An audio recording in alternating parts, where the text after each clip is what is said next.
केवल ईश्वर में ही आनंद है, वही आनंद का दाता है। जो संसार में आनंद है वो इंद्रियों का आनंद है। इसलिए ईश्वर की उपासना, ईश्वर की भक्ति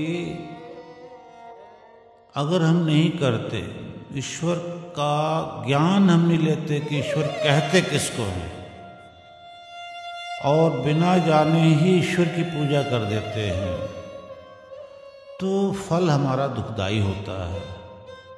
इंद्रियों का सुख तो नाशवान है। हाँ, ये जरूर है कि ईश्वर ने कहा तेन त्यक्तेन भुंजी था, त्याग पूर्वक भोगो इनका सुख। वो त्याग कहाँ से? ईश्वर की भक्ति से। ईश्वर हमारे अंदर है। जब हम बहिर्मुखी वृत्ति करते हैं तो ईश्वर का ज्ञान नहीं होता। इसलिए योग शास्त्र में कहा देश बंधस्य चित्तस्य धारणा। ईश्वर का ध्यान भी हमें आज्ञा चक्र पे, हृदय में या नासाग्रे, नाक के अगले से भी, या शरीर के किसी भी और स्थान पे रखें हम ईश्वर का ध्यान, फिर साधना करें। बाहर की तरफ अगर हम ध्यान करेंगे तो बहिर्मुखी वृत्तियां हो जाएंगी। तो ईश्वर तो हमारे अंदर है, इसलिए सुख भी हमारे अंदर है।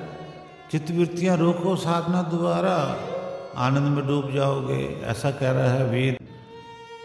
और जब तक इंद्रियों को हम योगाभ्यास, यज्ञ इत्यादि क्रिया से, विद्वानों के संग से हम रोक नहीं लेते इंद्रियों को विषयों की तरफ जाने से, बुराइयों की तरफ जाने से, जब तक इंद्रिय नहीं रोक सकते तो साधना ही करनी चाहिए।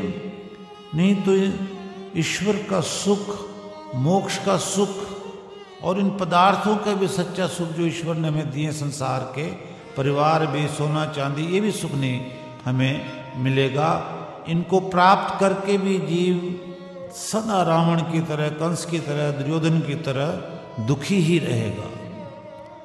और ईश्वर को ढूंढना है तो योग चित्त वृत्ति निरोध है, अर्थात वो तो हमारे अंदर है, कहाँ बाहर ढूंढते फिर रहे हो।